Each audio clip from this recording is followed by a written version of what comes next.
verse 22 to 26 for the blessing that was resting upon Joseph there. But verses 1 and 2 gives us a bit of context of what's going on there. So it's Genesis 49. I better get my glasses on. I struggle. There we are. From verse 1 then. And Jacob called his sons and said, Gather together, that I may tell you what shall befall you in the last days. Gather together and hear, you sons of Jacob, and listen to Israel your father. Verse 22. Joseph is a fruitful bough by a well. His branches run over the wall. The archers have bitterly grieved him, and shot at him and hated him. But his bow remained in strength, and the arms of his hands were made strong by the hands of the mighty God of Jacob. From there is the shepherd, the stone of Israel. By the God of your father who will help you, and by the Almighty who will bless you, with blessings of heaven above, blessings of the deep that lies beneath, blessings of the breast and of the womb. The blessings of your father have excelled the blessings of my forefathers or my ancestors. Up to the utmost bound of the everlasting hills, they shall be on the head of Joseph, on the crown of the head of him who was separate from his brothers. Such a lovely reading. Mm-hmm. Martin mentioned about the old age of Jacob when he's uttering these words. And just to remind ourselves, he's 147. 147, not bad, is it? He was 130 when he was reconciled with Joseph, and then he was with him for another 17 years before God took him home. He spent 17 years with his son there, Joseph, in Egypt. And these are the words that he shared. And it wasn't just to Joseph he spoke to all of his sons.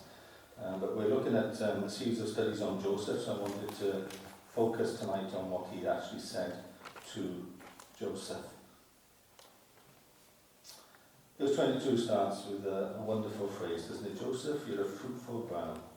Joseph is, not will be, not something future, although some of what is said is obviously prophetic. This is Joseph's testimony. Joseph is a fruitful bough. Is a fruitful bough. A fruitful bough by a well. And as we stop and we consider the studies of Joseph as we've been looking at them, look at the different situations that Joseph had to deal with. Look at the family tensions he had when he was at home with his brothers. Look at the problems he had in Potiphar's house. Look at the false imprisonment that came his way. So which period of his life is this testimony related to? Is it related to when he was at home? Is it related to when he was in Potiphar's house? Is it related to when he was in prison? Or is it just looking at when he was exalted to the governorship of all of Egypt, in charge of all of their food stores, as a foreigner? Incredible, isn't it? Well, I'm sure by now you've realised it applies to all of them. You see, it didn't matter the context. It doesn't matter the environment you drop Joseph into. His testimony shines through. His character doesn't change. It doesn't alter. And it's testament to the fact that God is with him and God is blessing him. But it says he's a fruitful bough. So is it just him that relates to? It doesn't, does it? Because what is the point of being fruitful? It's so that others can be blessed. Fruit. And Phyllis will know a lot more about this than me. Fruit isn't just to be made on a tree. It's to be sampled. It's given to nourish. It's given to help. And so this is the testimony of Joseph. Not that you would admire him from afar and say, oh, what a fruitful person he is. But you benefited from his company.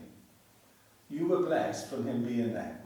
And if you look at when he was in the family home, if you look at when he's in Potiphar's house, if you look at even when he's in prison, and if you look at when he's governing the food stores of Egypt, you were blessed to know him. He was a blessing.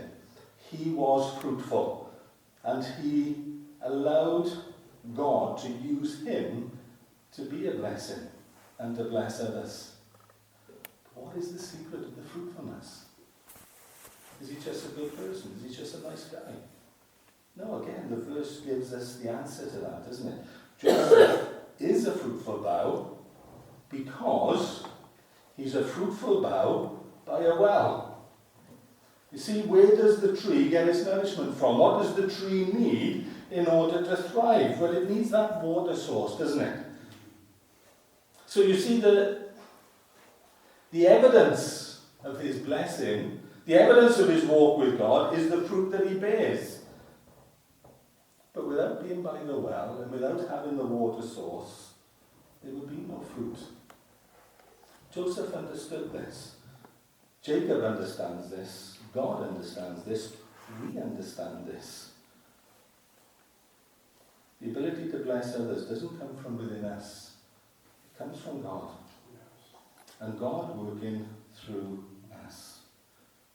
And whenever we talk about wells and water, I'm sure your mind, like mine, flips to John chapter 4 very quickly, where Jesus speaks to a Samaritan woman. A Samaritan woman who comes to the well at midday because she doesn't want all those glances, all those tut-tuts, because society didn't like her. She wasn't acceptable. And so she would come at the hottest part of the day to draw water, and yet one day she comes, and there's a man already there at the well, and her heart would have sunk, but then she probably would have thought, well, sorry, he's not going to talk to me. And yet he does talk to her. Because God always wants to talk to us. Even when we don't want to talk to him. Yeah. And look at what Jesus says to her about water. In John chapter 4, verses 10 and 14. Jesus answered and said to her, if you knew the gift of God. You see, it's a gift. Even she was entitled to a gift. She might not have felt worthy, she might not have felt she'd earned it, but anybody is entitled to a gift. If you knew the gift of God and who it is. You see, it's knowing who he is. As we look this morning, the difference it makes when we know who Jesus is. If you knew the gift of God and who it is who says to you, give me a drink, you would have asked him, and he would have given you living water. There he starts talking about something different to what she is drawn in every day. He starts to refer to water, yes, but there is something far greater. There is something you don't know anything about yet, and it's living water. And as the conversation develops, he talks a bit more about it in verse 14. Whoever drinks of the water that I shall give him. Again, it's where it comes from. It's so important, isn't it? It's the source of the water. Whoever drinks of the water that I shall give him will never thirst. But here's the lovely thing, isn't it? The water that I shall give him will become in him a fountain of water. It's lovely that Joseph was by a well. But how much more the blessing of Christ? The well is in us. It's not the fact that we are near the well is in us. He is in us. His Spirit dwells within us. And the fountain, the source of water, it is there within our very hearts. And it springs up into everlasting life. But it's not just for us. It's not just our blessing. It's not just our everlasting life. It is the fruit that we bear. It is the Christ that we bear. It is the news that we bear. It is the ability to bless others that comes from the blessing that we carry. You see, it's always to be shared. It's not selfish. It's big-hearted. It's generous. And if ever you wanted somebody to embody that, then Joseph does those things. He's not selfish. He's not mean. He's big-hearted. He allows God to use him. There's another phrase we come across in verse 22. It says this, his branches run over the wall. You can't contain him. People try to build walls around us, don't they? People try to contain what God is doing in your life. Sometimes we build up our own walls, mind. We're very good at building walls. We're very good at telling God what he can and cannot do with our lives, and the constraints and the limits that he has to work within. But he is God, and we are his children. And Joseph very often found that people were trying to contain his ministry. People were trying to trim back on what God was trying to do through him. His brothers were trying to belittle him. Potiphar's wife was trying to imprison him. The butler that he helped in prison forgot him. All things that could have constrained his ministry. All things that could have led to a root of bitterness growing up within his heart. Why does the Bible warn us so much about bitterness?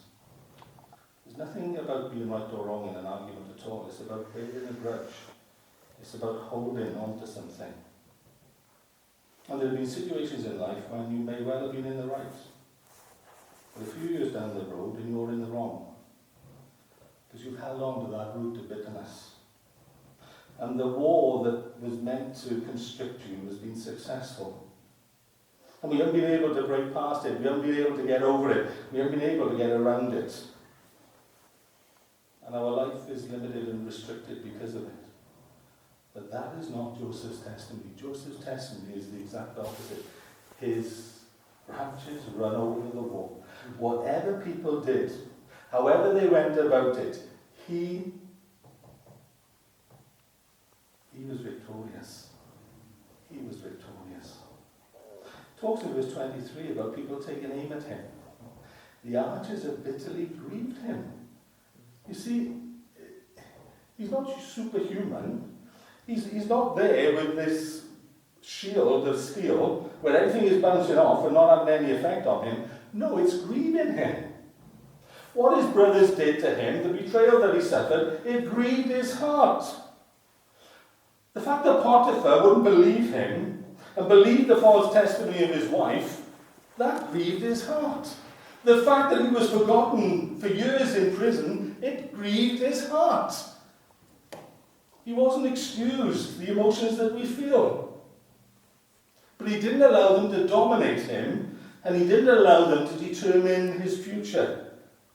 Yes, people aimed darts at him, people fired arrows at him, and it caused him distress. They shot at him, and they hated him. That's a strong word, hate, isn't it? The Bible tells us that it's the one step away from murder. That hatred, to carry something within your heart. Jesus said, if you hate your brother, you may as well have killed him in God's eyes.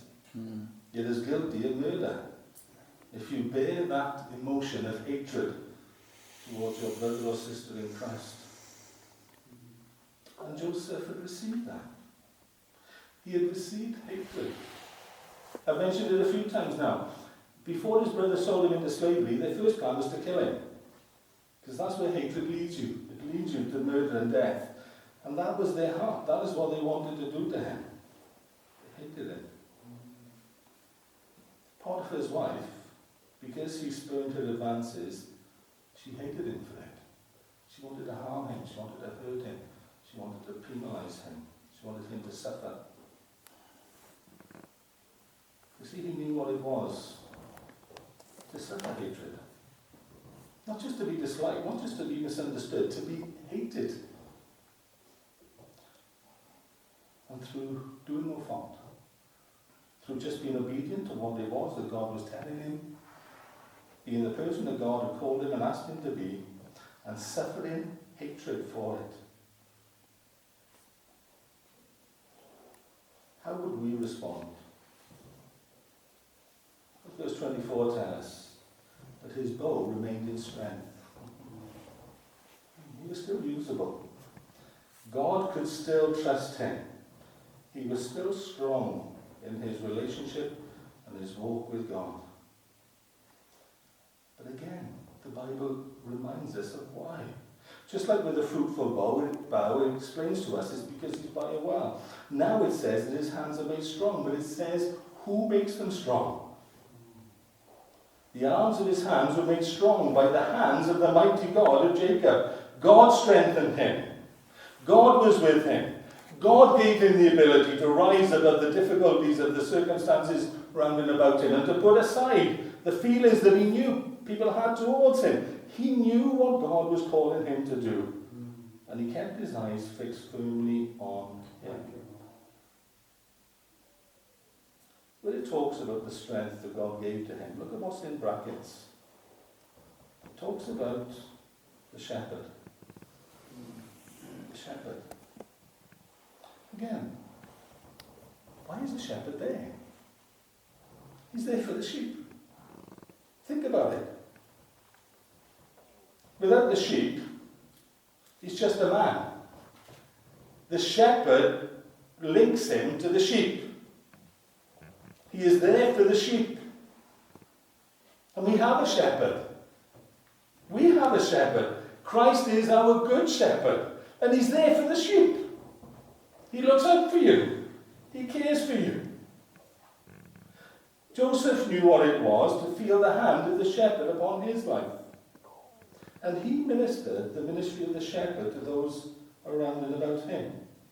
Just as God ministered to him and strengthened him, he passed on that blessing and strengthened and ministered to others. But the other thing that's mentioned there, apart from the shepherd, is a stone. We're often reminded, aren't we, of Christ being our rock. We've heard many of the stories from Andrew, haven't we, about foundations and rocks and stones.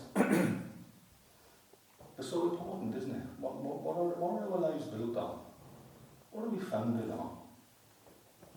There is a rock, and he wants to be the very foundation of our lives. He is so trustworthy. And if we build on him, the building will not be in vain.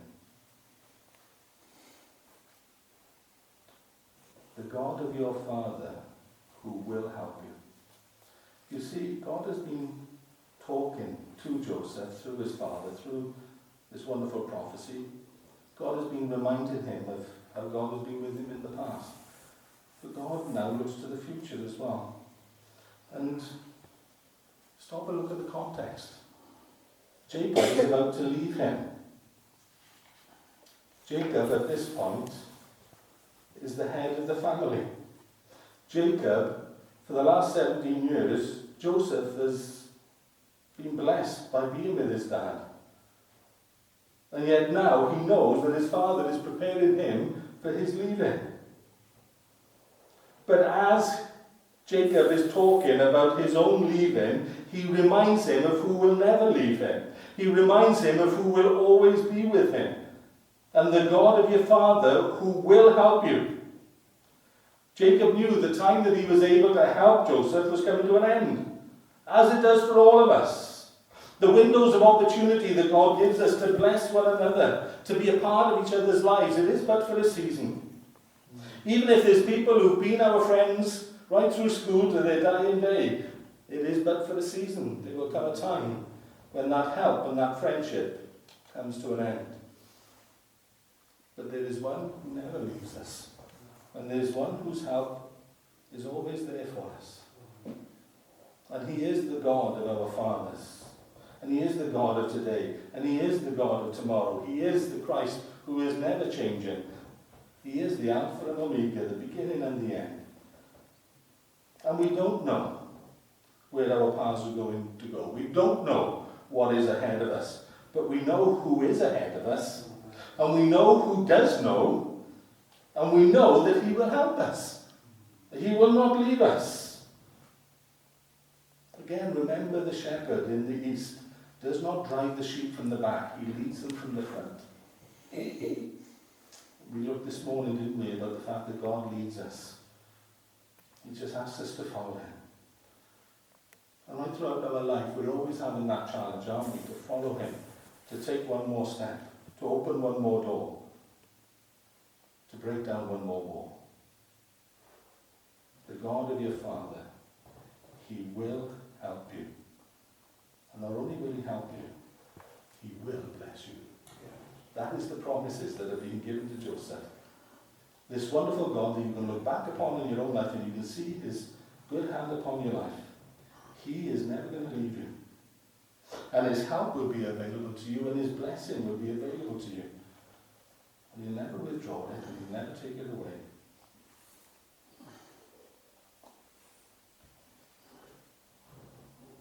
Why was Joseph so different from his brothers? Psychologists will tell you that as children, our environment determines our character. Well, you might have a role to play in it, but everybody's different. And it can't just be environment. It can't just be context. There is more to it. The question is, how open are we to God? How willing are we for God to move and to act and to have influence upon our lives? You see, it tells us in verse 26 that Joseph was separate from his brothers. He was different to them.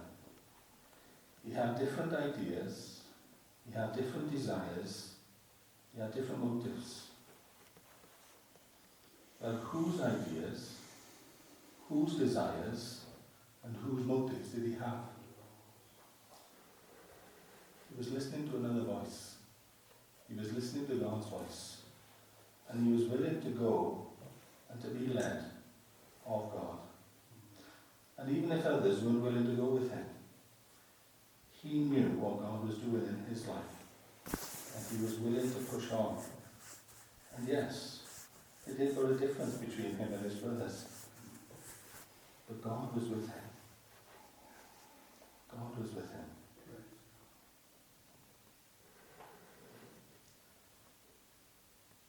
We have a well. It's not outside of us. It's a fountain of water within us. We have Christ with us. We have Christ in us. We have the blessing of God upon us. But what does God want to do with you? What does God want to do with me? That's the question, isn't it? Let's think about the archers who were shooting the arrows at Joseph. Let's think about his brothers. What was motivating them? Well, it was jealousy, wasn't it? It was the very fact that Joseph was different.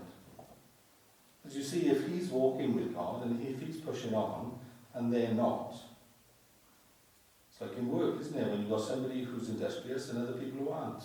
They don't like it. Because it shows up what's going on, doesn't it?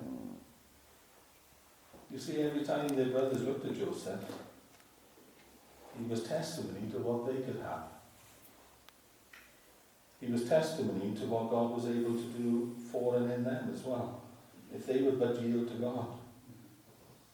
But you see, there is a spirit sometimes which comes upon people where not only do they not want to push on with God, they want to pull back anybody who is going on. Don't like to see other people being blessed. Don't like to see other people advancing. Don't like to see other people making progress. Because it shows up what's not happening in our lives. And jealousy is a terrible thing. And jealousy that's not treated does turn to hatred. And his brothers hated him and would have had him killed. Look at Potiphar's wife. She tempted him. She wanted him to be unfaithful. And Joseph himself said, look, Potiphar has given everything under my hand. The only thing in this whole house that he has not given to me is you. And do you think I'm going to repay his kindness with that? No. He says, I won't sin against him and I won't sin against God. And her advances were rebuked.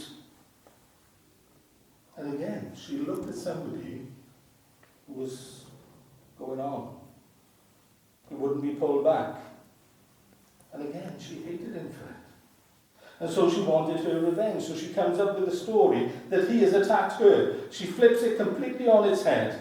Instead of her being the instigator of all the problems, she makes out that Joseph has attacked her. And Potiphar has him thrown into prison. And then, no doubt, when the baker and the butler from Pharaoh's household turn up there, I'm sure he would have thought the same as us. God, there's a window of opportunity here for me. And we're terrible for doing this, aren't we? We see things and we try and work out how God is going to bring it to fruition. We see things starting to unfold and we believe we know what God is about. And sometimes we have a glimmer of it. And the butler and the baker were placed there of God's hand. But Joseph thought something was going to happen immediately. Joseph says to the butler, when you go back now into your old job, remember me, put a good word in for me, speak favourably for me. And then the days, the weeks, the months, the years go by. And he's forgotten. And the butler doesn't cast a thought for him. Totally ungrateful. The forgetful cupbearer, the forgetful butler. Until Pharaoh has his dream. Until the very timing of God. And then the butler remembers. And puts aside all possibility of what might come his way for his forgetfulness. He stands up and says, it's been amiss of me, but there is somebody in your prison who might be able to help you.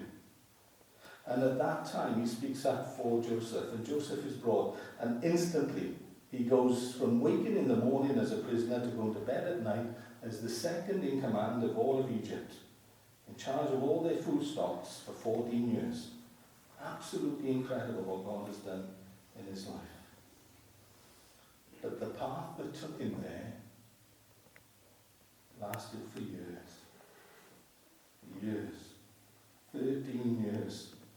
13 years it took from him being sold as a slave before he's now sleeping in a comfortable bed. 13 years.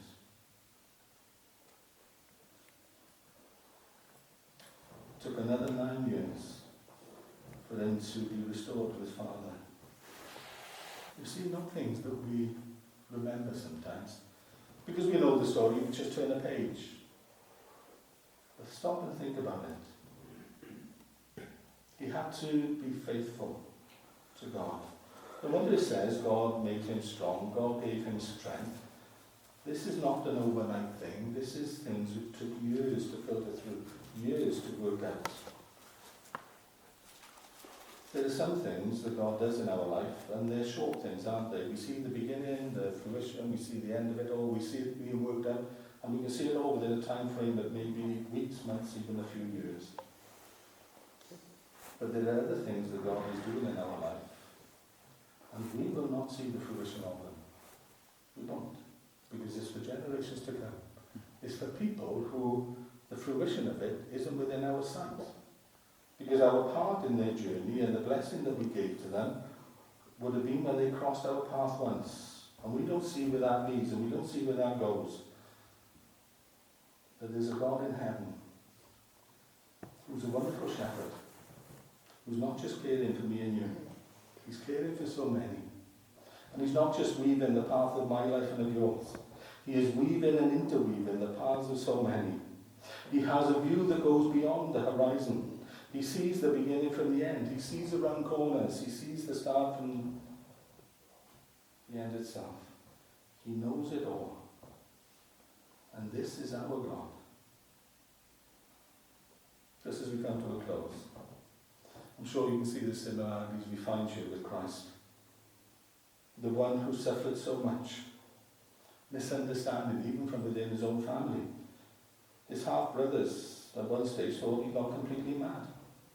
After the 30 years of relative obscurity, when he burst forth with his public ministry for those 3 years, even his own immediate family were a bit taken aback. And thank God, by the end, they'd come around. But there was a time, even in Jesus' life, where his family thought he was mad. Temptation. He was taken into the wilderness and tempted, wasn't he? He had to stand up towards the temptation of the devil. The devil definitely hated him for all that he stood for and all that he was. What about the revenge? What about the cruel death that was visited upon him? People plotting. People deliberately wanting to see him pinned to a cross in public, utterly humiliated. But maybe the one that's worst of all, and it's the forgetful cupbearer, the ungrateful servant. How easy it is to forget what Christ has done. How many heard the news of the gospel? How many know about Christ? and yet they can't be bothered. They either can't be bothered to find out more, or they can't be bothered to allow him access into their heart, or they can't be bothered to count the cost, to commit their life to him. As I get older and older, the more I realise how much God is pleased when we give him the worship that he's due. How much it pleases God when we exalt him and we honour him and we glorify him. Because there is a world of his creation that is totally ungrateful to him and has totally forgotten him and bears no or little thought for him. But who was victorious in the end? Did all these things weigh on Joseph so that he was swamped? No. He conquered it all. And at the end he stood above it all. Because God is mighty and God was with him. Was Christ subdued? Was Christ defeated? No. Christ is victorious. And everything that God has planned does come to fruition. And in spite of man's hatred, in spite of man's actions, there is a God who is a shepherd of our souls. And as Jesus himself said, I'll prove to you I'm the good shepherd, because I will give my life for you. And as we put our heads on our pillows tonight, let's give him thanks that he ever came and that he gave his life for such as us. Amen.